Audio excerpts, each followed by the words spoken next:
সকলকে জয় যিশু। সকলকে স্বাগত এবং ধন্যবাদ জানিয়ে প্রভুর বাক্য নিয়ে চলে আসলাম আরও একটা সুন্দর সময়। প্রত্যেকটা দিনের মতন আজকের এই সময় যে সুন্দর ঈশ্বরের দেওয়া সময়, অবশ্যই সুন্দর। এই সময়ের সুযোগ তিনি করে দিয়েছেন আমাদের সবাইকে তার বাক্যকে শোনার জন্য, বোঝার জন্য, পড়ার জন্য এবং মনে রাখার জন্য। আর সবথেকে বড় বিষয়, নিজের জীবনে অ্যাপ্লাই করার জন্য এই সুযোগ যে তিনি করে দিয়েছেন, সেই জন্য পিতা ঈশ্বরকে অসংখ্য ধন্যবাদ জানাই।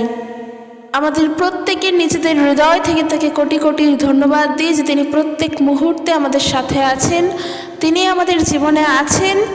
আর তিনি নিজেই আমাদের জীবনের জন্য জীবন্ত সাক্ষ্য। তিনি আছেন, সেটাই আমাদের জীবনের সাক্ষ্য। আমরা যেন সেই সময়ে এসে প্রভু যিশুর জন্য সাক্ষ্য দিতে পারি। হ্যাঁ বন্ধুরা, আমাদের মনে রাখতে হবে, খ্রিস্টতে প্রিয় ভাই ও বোনেরা, আমাদের সকলকে মনে রাখতে লাগবে যেন আমরা প্রভু যিশুর জন্য সাক্ষ্য দিতে পারি। কারণ আমাদের জীবনে হয়তো সকলের জীবনে অনেক বড় বড় সাক্ষ্য নেই, হয়তো অনেক মহৎ কোনো অলৌকিক কার্য আমাদের জীবনে নেই। না থাকাটা স্বাভাবিক, থাকাটাও স্বাভাবিক। খ্রিস্টতে থাকলে অলৌকিক কার্য আমাদের জীবনে এমনিই ঘটবে, কারণ প্রভু যিশু নিজেই আমাদের জন্য জীবন্ত সাক্ষ্য। তিনি যে আমাদের জীবনে আছেন, এই সাক্ষ্য ছাড়া আর কোনো বড় সাক্ষ্য আমাদের জীবনের জন্য হতেই পারে না। কারণ প্রভু ঈশ্বর, পিতা ঈশ্বর, তিনি প্রভু যিশুকে পাঠিয়েছেন, এই তো বড় সাক্ষ্য। তাই তার উদ্দেশ্যে যেন সব সময় আমরা গৌরব করতে পারি, তার ধন্যবাদ করতে পারি, তার মহিমা করতে পারি। কারণ যেটা তার প্রাপ্য তা যেন অন্য কারুর না হয়, এটা আমাদের মাথায় রাখতে লাগবে। তো চলো আজকে ভিডিও শুরু করব। আজকের যে বিষয় নিয়ে আলোচনা করব, দুটি বিষয় নিয়ে আলোচনা করব। একজন সিস্টার না ব্রাদার আমি জানি না, হয়তো সিস্টারই তুমি অনেক দিন ধরেই আমাকে বলছো, আমি দেখছি কমেন্ট, তোমার সঙ্গে যোগাযোগ করার কোনো উপায় পাচ্ছি না, কিন্তু তোমার উত্তর আজকের আমি ভিডিওর মধ্য দিয়ে দিতে চাই। আশা করি তোমার মতন যারা এই বিষয়টা নিয়ে এখনও নিশ্চিত নয়, যে বিষয়টা নিয়ে তুমি বলেছো, হয়তো এরকম অনেক মানুষ আছে যারা এই জিনিসটা নিয়ে নিশ্চিত নয়, তারাও দোটানার মধ্যে রয়েছে। আশা করি সকলে তার উত্তর পাবে। এই বিষয় নিয়ে প্রথমে বলবো এবং তারপরের যে বিষয় নিয়ে বলবো তা হলো যে প্রভু যীশু খ্রিস্টতে যে আমরা বৃদ্ধিপ্রাপ্ত হচ্ছি তা বুঝবো কী করে, খুবই গুরুত্বপূর্ণ। তো অর্থাৎ এক কথায় বলতে গেলে আমাদের আত্মিকতায় বৃদ্ধি আমরা হচ্ছি যে, তা বুঝবো কীভাবে। তো প্রথমের যে বিষয় নিয়ে বলি, তুমি আমাকে বলেছো যে তুমি এক মণ্ডলীতে যাও, সেখানে গিয়ে তুমি প্রভুর বাক্য শুনতেই যাও, সেখানে প্রভুর আরাধনাই হয়, কিন্তু সেখানে গিয়ে তুমি দেখছো ওই মণ্ডলী থেকে তোমাকে মূর্তি পূজা করতে বারণ করেনি। অর্থাৎ তোমাকে এরূপ বলেছে যে তুমি মূর্তি পূজাও করতে পারবে, আবার তুমি প্রভুকেও ডাকতে পারবে, প্রভুর শরণাপন্নও হতে পারবে। হয়তো তোমাকে এই বিষয়টা নিয়েই বলেছে, কারণ তোমার কমেন্ট পড়ে যা আমি বুঝলাম, আমার এটাই মনে হলো। তো দেখো, এই ধরনের কথা অনেক মানুষই আমাকে বলেছে, আমি তাদের থেকে উত্তরও পেয়েছি, আমি জানিও। হয় কি, যারা এই ধরনের মণ্ডলী তৈরি করে, যেই মণ্ডলীতে বলছে যে তুমি মূর্তি পূজাও করতে পারবে, তুমি প্রভু যিশুকেও ডাকতে পারবে, এই মণ্ডলী হলো ভ্রান্ত মণ্ডলী। কেননা আমরা মূর্তি পূজার থেকে এখন মনকে পরিবর্তন করে খ্রিস্টতে এসেছি। হয়তো শুরুর থেকে তা হয়নি, এই জিনিসটা হতে অনেকটা টাইম লেগেছে, আর লাগাটাই স্বাভাবিক। কারণ আমাদের ব্যাকগ্রাউন্ড কী ছিল, আমরা মূর্তি পূজাই করতাম, আমাদের লক্ষ্য ভ্রষ্ট ছিল, আমরা হারানো মেষের মতো ঘুরছিলাম। আমরা তখন ঈশ্বরকে জানতাম না, আমরা সমস্ত দিকে যাকে দেখতাম, যার কাছে দেখতাম একটু কিছু অলৌকিক কাজ হচ্ছে, তাকে ঈশ্বর বলে গণ্য করতাম, বলতাম সেই ঈশ্বর। এই করে করে করে করে আমরা এতদিন তাদেরকে, সেই মূর্তিদেরকে ঈশ্বর বলে প্রাধান্য দিয়ে, মান্যতা দিয়ে তাদের আরাধনা করে এসেছি। কিন্তু আজকের যখন কোনো না কোনোভাবে প্রভু যিশুর নামকে আমরা জানলাম, তো আমাদের বিশ্বাস যখন প্রভু যিশুতে তৈরি হচ্ছে, বৃদ্ধি পাচ্ছে, তখন আমাদের আস্তে আস্তে ওই মূর্তি পূজার থেকে মন সরে যাচ্ছে। তো এই মন পরিবর্তনের বিষয়টা কিন্তু একদিনে হয় না, এক বছরেও হয় না, হয়তো অনেকটা টাইম লাগে, কিন্তু একটা সময় আসে যখন সে সম্পূর্ণভাবে প্রভু যিশুতে চলে, সে মূর্তিতে চলে না। এটা হলো মেন বিষয়। তো আজকের যারা আমাদেরকে এরকম শিক্ষা দিচ্ছে যে প্রভু যিশুতে থেকে মূর্তিকেও পুজো করা যায়, মূর্তিরও আরাধনা করা যায়, জানবে সেখানে কিছু ভুল তো আছেই। কারণ আমি যাকে ঈশ্বর বলে গণ্য করেছি, আমি যাকে ঈশ্বর বলে জানি, তিনি হলেন প্রভু যীশু। তিনি হলেন অদৃশ্য, ঈশ্বর হলেন অদৃশ্য, তার নিজস্ব কোনো মূর্তি নেই। আজকের আমরা মূর্তি পূজা করতাম, কিন্তু এখন প্রভু যীশুতে এসে আমরা মূর্তি পূজা করি না। কারণ আমরা বিশ্বাস করি ঈশ্বর একজন, ঈশ্বর অনেকজন নয়। ঈশ্বরকে খাওয়ানো যায় না, ঘুম পাড়ানো যায় না। আর সবথেকে বড় বিষয়, ঈশ্বর আমাদেরকে সৃষ্টি করেছেন। আমরা কখনোই তাকে সৃষ্টি করে তার পূজা করতে পারি না। বাইবেল সে কথা বলছে না। ঈশ্বর আমাদের হৃদয় মন্দিরে থাকেন, পবিত্র আত্মার আমাদের হৃদয় বাস করেন। ঈশ্বর সেখানে আছেন, ঈশ্বর মূর্তিতে নেই। কোনো মূর্তি কখনো ঈশ্বর হতে পারে না। ওই মূর্তি কাল্পনিক তৈরি মূর্তি। ওই মূর্তিকে তৈরি করার জন্য একজন শ্রমিকের প্রয়োজন হয়। ওই শ্রমিক হয়তো ওই মূর্তি তৈরি করতে করতে হাঁপিয়ে ওঠে, তখন তার জল খেতেও প্রয়োজন হয়। তাহলে ঈশ্বরকে যদি তৈরি করাই যেত, তাহলে সেই ব্যক্তি বা সেই শ্রমিক কখনো হাঁপিয়ে উঠতো না, কারণ সে তো ঈশ্বরকে বানাচ্ছে। ঈশ্বর সর্বশক্তিমান, ঈশ্বর তাকে সব কিছু যোগান দেন। সেটা নয়, যেই মূর্তিতে আজকে ঈশ্বর তৈরি করছে তারা ভাবছে যে এই ধাতু দিয়ে এই দেবতাকে বানানো হচ্ছে। 10 বছর বাদে গিয়ে দেখো ওই ধাতুকে গলিয়েই আবার একটা কলসি তৈরি করা হয়ে গিয়েছে, বা ওই একই ধাতু দিয়ে বিভিন্ন ধাতব পদার্থ তৈরি করা হচ্ছে। কাজেই আমরা কখনো বলতে পারি না মূর্তির মধ্যে ঈশ্বর থাকে। মূর্তিতে কখনো ঈশ্বর থাকে না। প্রভু যীশুও কোনো মূর্তিতে নেই। আর ঈশ্বর কখনো মূর্তিতে থাকে না। ঈশ্বর অদৃশ্য। ঈশ্বর সব সময় আমাদের সাথেই থাকেন, তাকে দেখা যায় না। তো যারা বলবে যে মূর্তি পূজাও করা যায় যিশুতে থেকে, তারা ভুল শিক্ষা দিচ্ছে। আমি বলবো এই সমস্ত জায়গাটায় না যাওয়াই ঠিক, কারণ তারা ভ্রান্ত কথা বলছে। বাইবেল কোথায় বলছে আমরা ঈশ্বরের বাক্যের উপরে নির্ভর করে চলি? আমাদেরকে বাইবেল কোথায় শেখাচ্ছে যে মূর্তি পূজা করা যাবে? একবার তাদের কাছে গিয়ে জিজ্ঞেস করো। আমি বলবো তারা যদি সত্যি মণ্ডলী চালায়, তারা যদি সত্যি সেখানে প্রভু যিশুর আরাধনা করে, অবশ্যই তারা বাইবেল পড়ে। তারা যদি বাইবেল পড়ে, তাহলে তাদেরকে প্রমাণ করতে বলো বাইবেলের পথ দেখিয়ে যে কোথায় লেখা আছে যে যিশুকে ডাকলে, যিশুর পথে চললে মূর্তি পূজাও করা যায়। কিন্তু তারা যদি এই কথা বলে যে প্রভু যিশুকে আমাদেরকে বারণ করেছেন যে মূর্তি পূজা করা যাবে না, কিংবা প্রভু যিশুকে বলেছেন যে তাকে ডাকলে আর অন্য কাউকে ডাকা যাবে না, তারা যদি এই ধরনের কথা বলে, জানবে তারা নিজেদের বানানো কথা তারা প্রচার করছে। সেখানে বাইবেলের কোনো শিক্ষা নেই, সেখানে প্রভু যিশুর কোনো শিক্ষা নেই। তারা জানেই না প্রভু যিশুকে, তারা প্রভু যিশুকে চেনেই না। তাহলে কি হিসেবে তারা ঈশ্বরের আরাধনা করছে? প্রভু যিশুকে তো আমরা ঈশ্বর পুত্র বলে জানি। তাহলে ঈশ্বরকে ডাকতে গেলে, পিতাকে ডাকতে গেলে তো পুত্রকে জানতেই লাগবে, পুত্রকে বিশ্বাস করতেই হবে। আর যে পুত্রকে বিশ্বাস করবে সে পিতাকে জানবে। সরাসরি সে পিতার কাছে যেতে পারবে না, আগে তার পুত্রকে গ্রহণ করতে হবে, তার মাধ্যমে আসতে হবে। কারণ প্রভু যিশু বলছেন, আমি পথ সত্য জীবন, আমার মধ্য দিয়ে না আসলে কেহ পিতার নিকটে যেতে পারে না। তবে সেই পুত্রকে ডাকার সময় যদি আমি জগতের মতো করে চলি, জগতের পথে এগোই, জগৎ যেভাবে এগোচ্ছে সেভাবেই চলি, তাহলে কি করে সম্ভব? জগৎ তো হাজার জনকে ঈশ্বর বলে দাবি করছে, আমার ঈশ্বর তো একজন, আমার প্রভু তো একজন। তাহলে সে কী শিক্ষা দিচ্ছে আগে সেটা তুমি বলো। আমি জানি তুমি আমাকে কমেন্ট করেছো, আমি দেখেওছি, এবং অনেকের এই সমস্যা আছে। অনেক জায়গায় আমি দেখেছি, শুনেছি যে মণ্ডলীতে এরকম শিক্ষা দেওয়া হচ্ছে যে যিশুকে জানলে মূর্তি পূজাও করা যায়। এর ফলে কি হয়? মানুষ সত্য শিক্ষা থেকে হারিয়ে যায়। আমরা বারবার বলি, আমরা যেটুখানি মানুষকে বলবো প্রভু যিশুর নামে, সেখানে 2 লাইন কথা যদি বলি, ওই 2 লাইন কথা যেন একেবারে খাঁটি কথা হয়। কারণ আজকের যারা প্রভু যিশুকে জানে না, তারা হয়তো আমাদের কথা শুনে বিশ্বাস করেই প্রভু যিশুকে জানতে চাইবে। তাহলে আজকে যদি আমরাই ভুল শিক্ষা দিই, তারা আর কি করে বৃদ্ধি পাবে? তারা কিভাবে বৃদ্ধি পাবে? তারা কিভাবে শিখবে?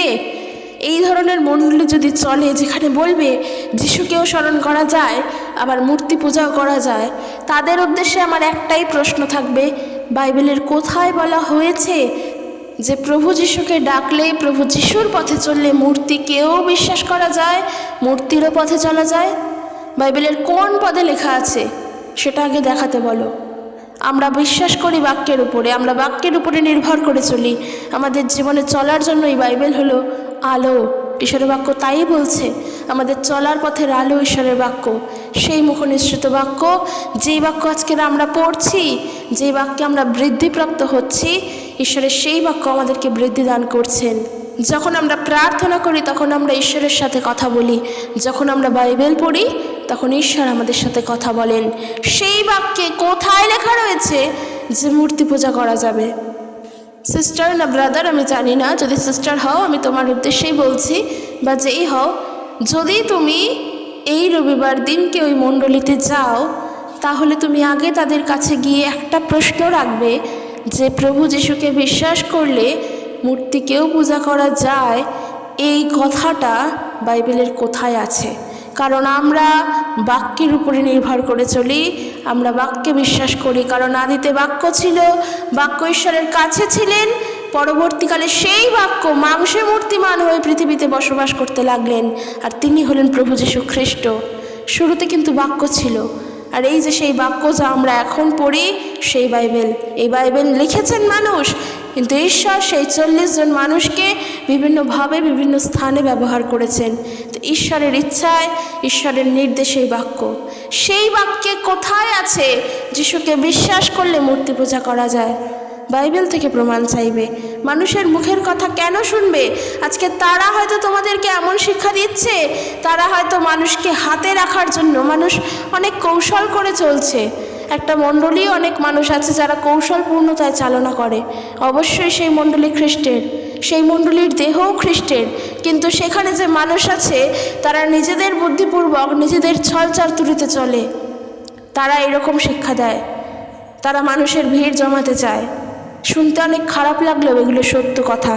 তারা চায় মানুষকে হাতে রাখার জন্য, যে তারা হয়তো দেখাবে আমরা যিশুর নাম প্রচার করছি, আমাদের অনেক বড় মণ্ডলী, অনেক মানুষ হয়, অথচ তাদের গভীরে প্রবেশ করো, সেখানে গিয়ে তারা এই যে শিক্ষা দিচ্ছে যিশুকে জানলে মূর্তি পূজাও করা যায়, বাপ্তিস্ম গ্রহণ করলেও নাকি মূর্তি পুজোকে বা মূর্তিতে বিশ্বাস করা যায়।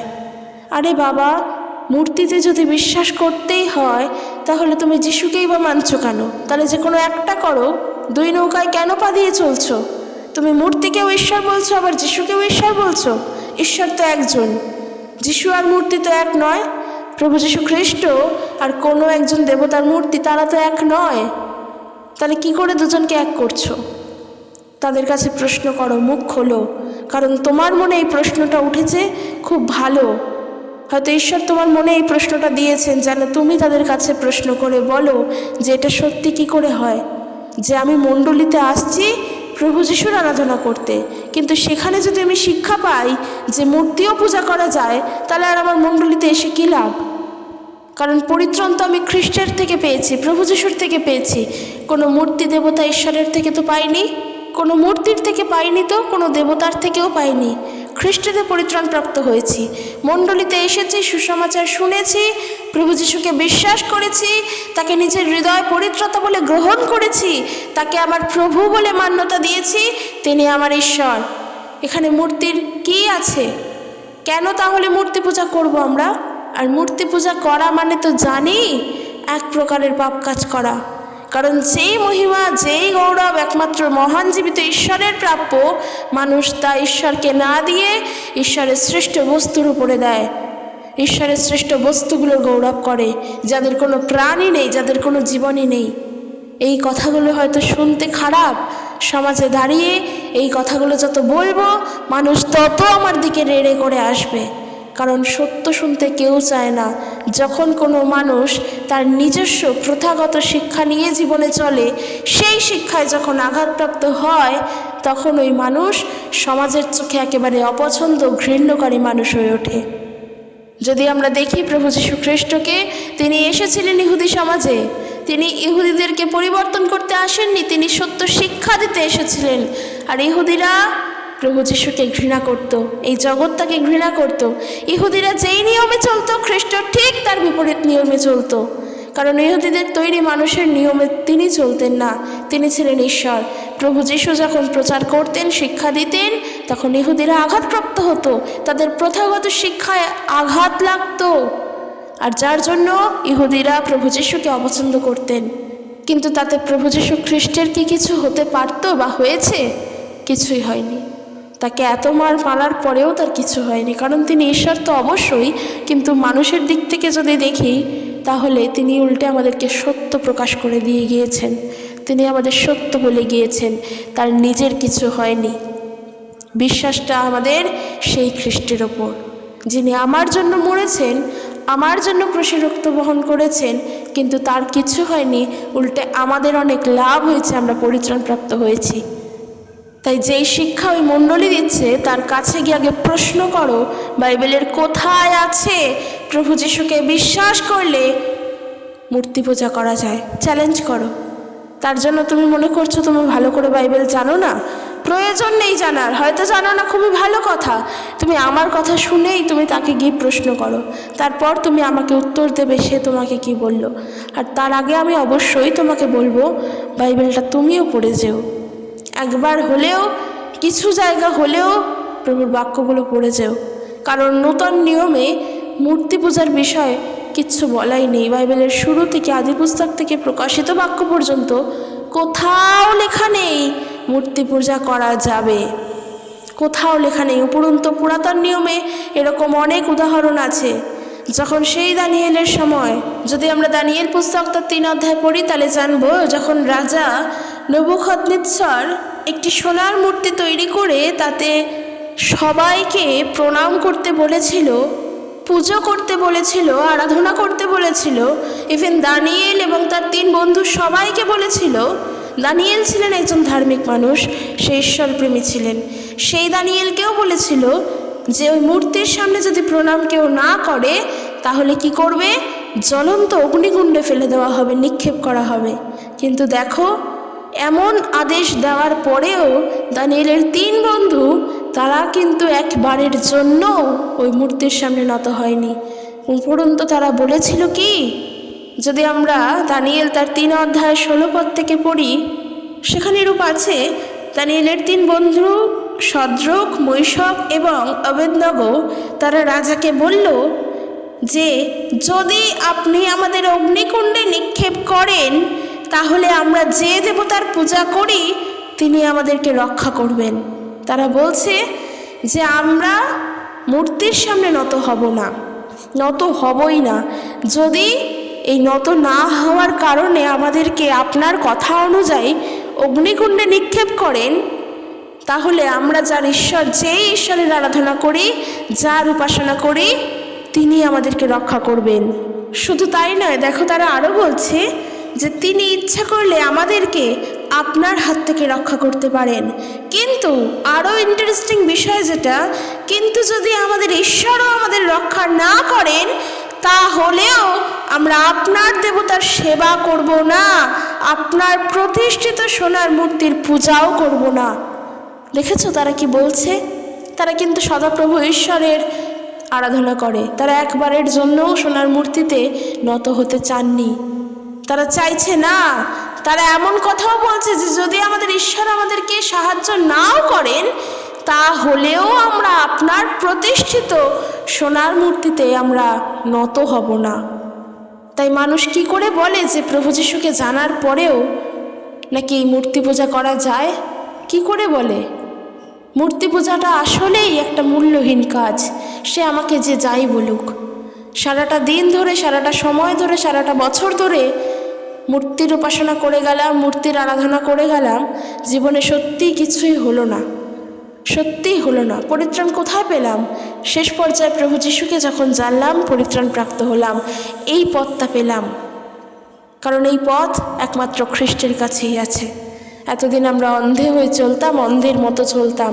ঈশ্বরের বাক্য বলছে কি, যদি আমরা 2 করিন্থীয় 4 অধ্যায় 4 পদ পড়ি, সেখানে খুব ভালোভাবে বলা আছে। আর সিস্টার তুমি মন দিয়ে শোনো, সকলে শোনো। 2 করিন্থীয় 4 অধ্যায় 1 পদ থেকে দেখো, সাধু পৌল তিনি বলছেন, ঈশ্বরের দয়ায় আমরা এই কাজের ভার পেয়েছি, তাই আমরা কখনো নিরাশ হই না, বরং আমরা লজ্জাজনক গোপন কাজ একেবারেই করি না। আমরা কোনো চাতুরি করি না, আমরা ঈশ্বরের শিক্ষাকে বিকৃত করি না, বরং যে সত্য তা স্পষ্টভাবে ঈশ্বরের সামনে ও প্রতিটি মানুষের বিবেকের কাছে আমাদের সততা প্রকাশ করি। কিন্তু আমরা যে সুসমাচার প্রচার করি তা যদি ঢাকা থাকে তবে যারা ধ্বংসের পথে চলেছে তাদের কাছেই ঢাকা থেকে যায়। এই যুগের দেবতা অবিশ্বাসীদের মনকে অন্ধ করে রেখেছে, যাতে ঈশ্বরের প্রতিমূর্তি যে খ্রিস্ট, তার মহিমার সুসমাচারের আলো তারা দেখতে না পায়। বোঝা গেল, মূর্তিরা আসলেই মূল্যহীন। সত্যি তারা মূল্যহীন, কারণ অবিশ্বাসীদের মনকে তারা অন্ধ করে রেখেছে। দিয়াবলের কাজই তাই, যেন আমরা খ্রিস্টের কাছে না যেতে পারি। দিয়াবল আমাদেরকে ওই জন্যই আটকায়, যেন প্রভুর গৌরব করতে না পারি। আর আজকের যারা এমন শিক্ষা দিচ্ছে যিশুকে জেনে মূর্তি পূজা করা যায়, তারা সত্যকে ঢেকে রাখছে, তারা সত্য প্রকাশ করছে না, তারা সত্যকে ঢাকা দিয়ে রাখছে, আর তারা ঈশ্বরের সত্যকে বিকৃত করছে। তাদেরকে ঈশ্বর বুঝে নেবেন। কিন্তু সিস্টার, আমি তোমাকে বলছি, তুমি যাবে, তুমি গিয়ে আগে তাদের কাছে এই প্রশ্নটা রাখবে যে বাইবেলের কোথায় বলা আছে প্রভু যিশুকে বিশ্বাস করলে মূর্তি পূজা করা যায়। তারপর তারা যা উত্তর দেবে আমাকে তুমি পরবর্তী সময়ে এসে কমেন্ট বক্সে বলবে। কারণ এমন শিক্ষা হলো ভ্রান্ত শিক্ষা, ভুল শিক্ষা। বাইবেল আমাদেরকে শিক্ষা দিচ্ছে এই ভ্রান্তদেরকে চিনে নেওয়ার জন্য। সেই পথে আমরা যেন কোনো সময়ের জন্য না যাই। কারণ যেখানে ঈশ্বর আমাদের প্রভু যীশু খ্রিস্ট তিনি, কেন আমরা মূর্তি পূজা করে সময় নষ্ট করব? কেন আমরা আতুরের সেবায় নিজের জীবনকে ব্যয় করব? এতদিন তো আমরা ছিলামই সেই জায়গায়, পরিত্রাণ কি পেয়েছি? কিন্তু তারা চালাকি বুদ্ধি করে সবার কাছে এরূপ প্রকাশ করছে যেন তাদের উপরে কেউ কিছু না বলতে পারে।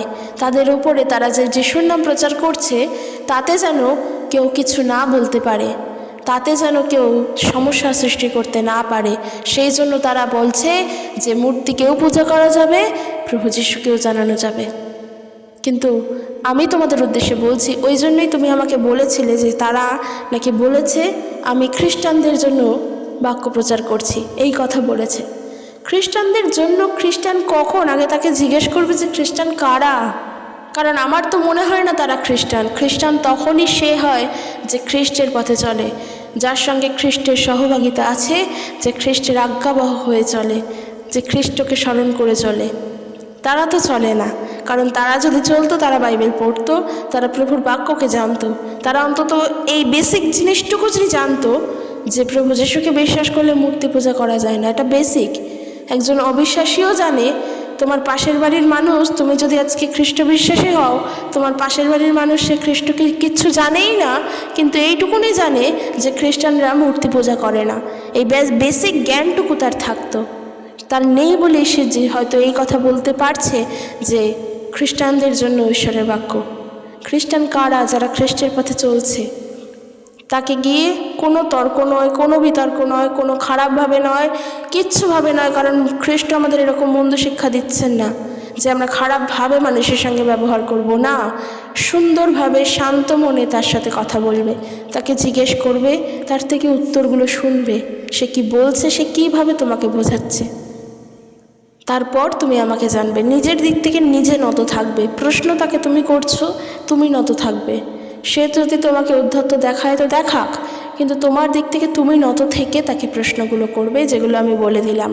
অনেক বড় একটা বিষয় ছিল, তো আজকের এটা নিয়েই আমি তোমাদের সঙ্গে শেয়ার করলাম। কিন্তু যে বিষয় নিয়ে বলবো বলেছিলাম অবশ্যই বলছি, যে আমরা কি করে বুঝবো আমরা খ্রিস্টতে বৃদ্ধিপ্রাপ্ত হচ্ছি। তো আজকের যে টপিকটা আমার ছিল, এতক্ষণ যে বিষয় নিয়ে জানালাম, তার মধ্যে থেকেই আমরা আশা করি হয়তো অনেকটা শিক্ষা পেয়েছি যে আমরা খ্রিস্টতে সত্যভাবে বৃদ্ধি পাচ্ছি। তা আমরা বুঝবো যখন আমরা অবিশ্বাসীদের থেকে অনেক দূরে, যখন আমাদের সঙ্গে আমাদের অবিশ্বাসীদের সম্পূর্ণ সম্পর্কটা পাল্টে যায়, যখন একজন অবিশ্বাসী যেই চিন্তাধারায় ভাবে আমরা খ্রিস্টতে থেকে সেই চিন্তাধারায় ভাবি না। এখানে একটা ছোট্ট গল্প বলি। এক ভাইয়ের থেকে এই গল্প আমি শুনেছি, তিনি শুনেছেন আবার তার ঠাকুমার কাছ থেকে। তো মনে বুঝতেই পারছো অনেক বছর আগের তার ঠাকুমা তাকে এরকম শিক্ষা দিচ্ছেন যে প্রত্যেক দিন তুমি পাপ করো। অদ্ভুত না শুনতে, যে প্রত্যেক দিন তুমি পাপ করো, কিন্তু আজকের যেই কাজটা করছো কালকে সেটা করবে না, কালকে আবার আরেকটা নতুন পাপ করবে, তারপরে আবার কালকে যেই পাপটা করছো তার পরের দিন সেটা করবে না, তখন আবার আরেকটা নতুন পাপ করো। অর্থাৎ তুমি পাপ করছো, তুমি প্রত্যেকটা দিন পাপ করো, কিন্তু আজকের যেই পাপ করছো সেটা সম্পূর্ণভাবে ত্যাগ করে আবার নতুন আরেকটা পাপ করো। যদি তুমি আজকের চুরি করো তাহলে চুরি করছো করো, যত চুরি করার আজকে করে নাও, কালকের যখন নতুন ভোর হবে তখন আজকের যেই চুরি করেছো সেই চুরি করাটাকে সম্পূর্ণভাবে ত্যাগ করে মিথ্যা কথা বলো। কালকে সারাদিন মিথ্যা বলো, মিথ্যা বলে নিজে আনন্দে চলো। পরশুদিন যখন আসবে মিথ্যাকে তখন তুমি সম্পূর্ণ ত্যাগ করে তুমি খারাপ কাজ করো। শুনতে অদ্ভুত লাগছে না? এখান থেকে শিক্ষা কী পেলাম বলো তো?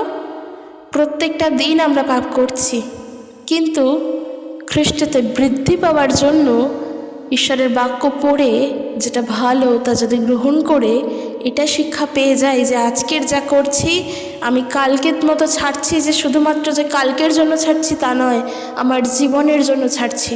মিথ্যা কথা বলছি, আজকে বললাম, আমি আজকের পর থেকে আর করব না, মানে আমার জীবনেও করব না। এই যে ত্যাগ করা, দেখবে আত্মিকভাবে বৃদ্ধি আমরা হচ্ছি, সত্যি হচ্ছি। কারণ খ্রিস্টের শিক্ষার থেকে আমরা তাই পাচ্ছি, বাইবেল থেকে আমরা এই শিক্ষা পাচ্ছি।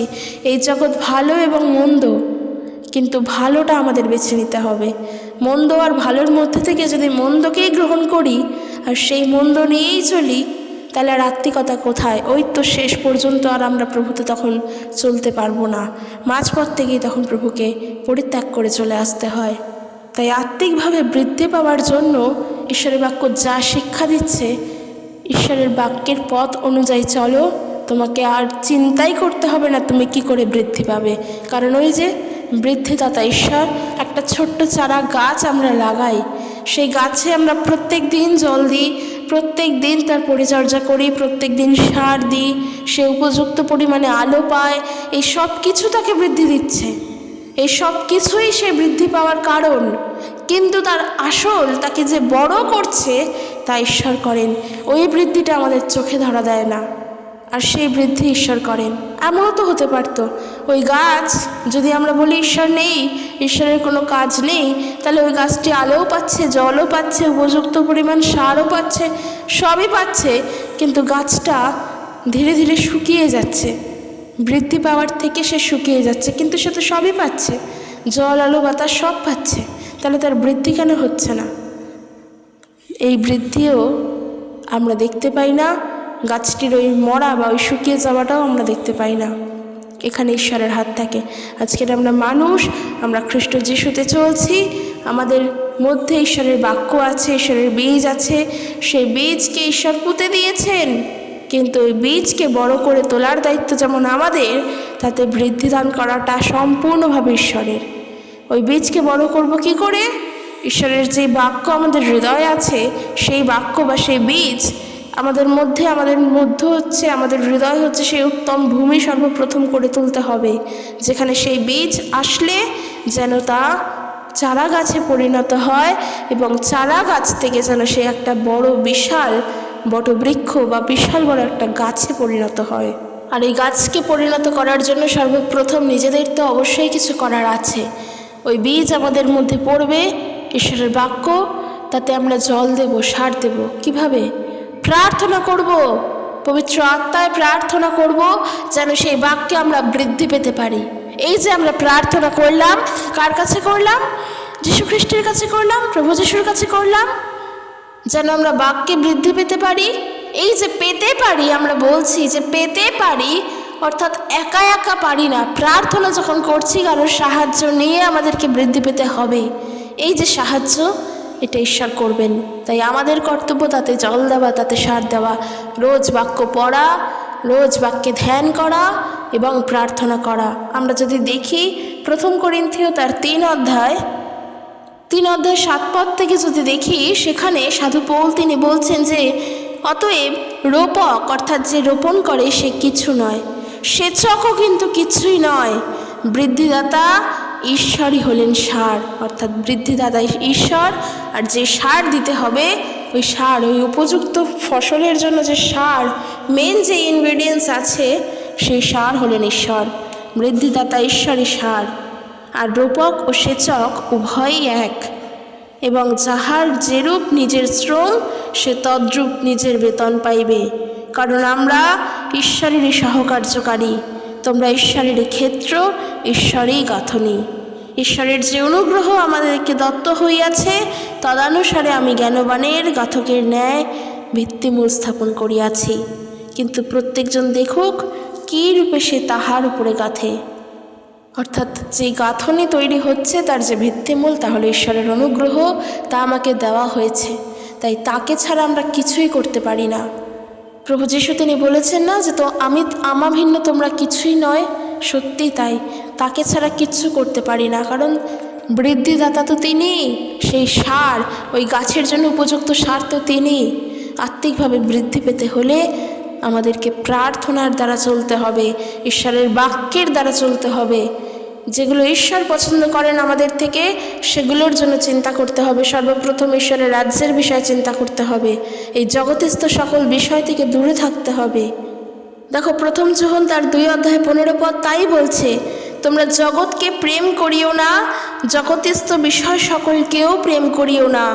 কেহ যদি জগৎকে প্রেম করে, তবে পিতার প্রেম তাহার অন্তরে নাই। কেননা জগতে যে কিছু আছে, যা কিছু আছে, মাংসের অভিলাষ, চক্ষুর অভিলাষ ও জীবিকার দর্প, এই সকল পিতা হইতে নয়, কিন্তু জগৎ হইতে হইয়াছে। আর জগৎও তাহার অভিলাষ বইয়া যাইতেছে, কিন্তু যে ব্যক্তি ঈশ্বরের ইচ্ছা পালন করে সে অনন্তকাল স্থায়ী। একেবারে সত্যি কথা। হয়তো শুনতে অনেক কঠিন জগতের থেকে দূরে থাকতে। প্রশ্ন আসবে, আমরা জগতেই বাস করি, আমরা জগৎ থেকে দূরে থাকবো কী করে? জগতের চিন্তা ভাবনা থেকে দূরে থাকবো কী করে? গাড়ি বাড়ি, বিষয় সম্পত্তি, টাকা পয়সা নিয়ে, সব কিছু নিয়েই তো চিন্তা আমাদের হয়েই থাকে। সরবো কী করে? আচ্ছা, সেগুলো থাকুক, কিন্তু তোমার জীবনের সর্বপ্রথম গুরুত্ব হবেন ঈশ্বর। তাকে ছাড়া তুমি কিছু করবে না। তোমার টাকা পয়সা, তোমার গাড়ি বাড়িও তোমার জীবন নয়, এটা মাথায় রাখতে হবে। জগতের শিক্ষা থেকে দূরে থাকতে হবে। যেই জ্ঞানে তোমাকে জগৎ শিক্ষিত করছে, সেই জ্ঞান থেকে দূরে থাকতে হবে। আত্মিকভাবে বৃদ্ধি পেতে হলে সর্বপ্রথম জগৎ থেকে দূরে থাকো, জগতের শিক্ষা থেকে দূরে থাকো। কারণ যে এই জগৎকে ভালোবাসবে, সে পিতাকে ভালোবাসবে না। এই জগৎ মন্দ, জগৎকে ভালো একমাত্র ঈশ্বর বেসেছিলেন, তাই তিনি প্রভু যীশুকে পাঠিয়েছিলেন। তাই আজকে আমরা যখন প্রভু যীশুকে বিশ্বাস করেছি, আর তো আমরা জগতের নই, কারণ তার পবিত্র রক্ত দ্বারা তিনি আমাদেরকে কিনে নিয়েছেন। কেন জগতের শিক্ষায় চলবো? কেন জগতের পথে চলবো? তিনি তো আমাদের কাছে তাকে পাঠিয়েই দিয়েছেন, তাই আমরা তার শিক্ষায় চলবো। আত্মিকভাবে বৃদ্ধি পেতে গেলে জগতের শিক্ষা থেকে সরতে হবে, অবিশ্বাসীদের সঙ্গে সম্পর্ক করা থেকে দূরে থাকতে হবে, একাগ্র চিত্তে ঈশ্বরকে স্মরণ করতে হবে। মন চঞ্চল করলে হবে না। সম্পূর্ণ বিশ্বাস ভরসা ঈশ্বরের উপরে রাখতে লাগবে। নিজের জীবনে সর্বপ্রথম ঈশ্বরকে স্থান দিতে হবে। যে সকল কাজ আমাদের জীবনে ঘটুক না কেন, সমস্ত কিছু তোমার জানা, তোমাকে ছাড়া আমরা কিছু করতে পারবো না। প্রার্থনা করব যেন জগতের নিয়মে না চলি। আর বিশেষ করে আজকের যে শুরুতে যে বিষয়টা নিয়ে বললাম, তারা জগতের নিয়মে চলছে। তারা যিশুকেও বিশ্বাস করছে, তারা মূর্তি পূজাকেও বিশ্বাস করছে। তারা দুই নৌকায় পা দিয়ে চলছে। ঈশ্বরের বাক্য বলছে দুই নৌকায় পা দিয়ে চলা যায় না। আলটিমেটলি লাভটা তার ফলে কিছুই হয় না। সে মাছ সমুদ্রে ডুবে যায়। যে কোনো একটাই নৌকায় হাঁটো। যদি মনে হয় মূর্তি পূজার নৌকায় হাঁটছো তো হাঁটো, যদি মনে হয় ঈশ্বরের নৌকা বা খ্রিস্ট যিশুর নৌকায় হাঁটবে, হাঁটো। যেখানে ইচ্ছা হয় তুমি সেদিকেই যাও, কিন্তু সত্যটাকে তুমি খুঁজে বার করো। মূর্তি পূজায় হাঁটলে সমস্যাটা কি? যিশুর কাছে হাঁটলে সমস্যাটা কি? সত্য যে খুঁজবে সে উত্তর পাবেই, কারণ সত্য আছে, যে খোঁজে সে পায়। খ্রিস্ট যিশু তাই বলছেন যে তোমরা অন্বেষণ করো, তোমাদেরকে দেওয়া যাইবে। তোমরা পাবে, তোমরা খোঁজো। পরিত্রাণটা কোথায় আছে তা খুঁজে বার করো, উত্তর অবশ্যই পাবে। পরিত্রাণ মূর্তি পূজায় আছে নাকি প্রভু যিশুর ক্রুশীয় মৃত্যুতে আছে? উত্তর অবশ্যই পাবে। কিন্তু যেন এইরকম শিক্ষা নিয়ে না চলো যে আমি যিশুকেও আরাধনা করতে পারবো, আবার মূর্তি পূজাও করতে পারবো। এটা সম্পূর্ণ ভ্রান্ত শিক্ষা। সেই দিকে যেও না। সিস্টার, আমি তোমার উদ্দেশ্যে বলবো, আমি বিশ্বাস করি তুমি প্রার্থনায় সেখানে যাবে এবং গিয়েই প্রশ্নটা তাদের উদ্দেশ্যে রাখবে যে সেটা ঠিক নাকি ভুল। বাইবেল থেকেই চ্যালেঞ্জ করে বলবে। প্রার্থনা করো যেন তা করতে পারো। আমরা বাইবেলকে নিয়ে এগিয়ে চলছি, আমরা ঈশ্বরের বাক্যকে নিয়ে চলছি। আমরা সেই সাহসে চলবো যেন ঈশ্বরের আত্মা আমাদেরকে সাহায্য করে এই চ্যালেঞ্জ করার জন্য। তারা কি বলছে শোনো, অবশ্যই নিজের দিক থেকে নিজে নত হব, কারণ আমরা নততায় চলছি, খ্রিস্টের শিক্ষায় চলছি। জগতের নিয়মে নয়। তো বন্ধুরা, আশা করি আজকের ভিডিওটি ভালো লেগেছে, কারণ আমরা জানলাম, আমরা শিখলাম যে আত্মিকভাবে বৃদ্ধি পাওয়ার জন্য কি করতে হবে, আর আমরা কিভাবে বুঝবো আমরা আত্মিকতায় বৃদ্ধিপ্রাপ্ত হচ্ছি। আমাদের বোঝাটার প্রয়োজন পড়ে না, কারণ আমাদের বোঝা না বোঝা সবটা ঈশ্বরের হাতে। আমরা আত্মিকভাবে বৃদ্ধিপ্রাপ্ত হচ্ছি কি না তা ঈশ্বর জানেন, যেন আমরা শুধুমাত্র ঈশ্বরের দেখানোর নির্দেশে কাজ করে যেতে পারি। ব্যাস, তাহলে আর আমাদের কিচ্ছুর দরকার নেই। প্রভু যেমনটা চান আমাদের জন্য তেমনটাই করুক। তো চলো আজকের ভিডিও এখানে শেষ করছি। দেখাবে নেক্সট একটা ভিডিও নিয়ে। ঈশ্বর তার আপন বাক্যে প্রত্যেকে আশীর্বাদ যুক্ত করুক। জয় যিশু। Praise the Lord.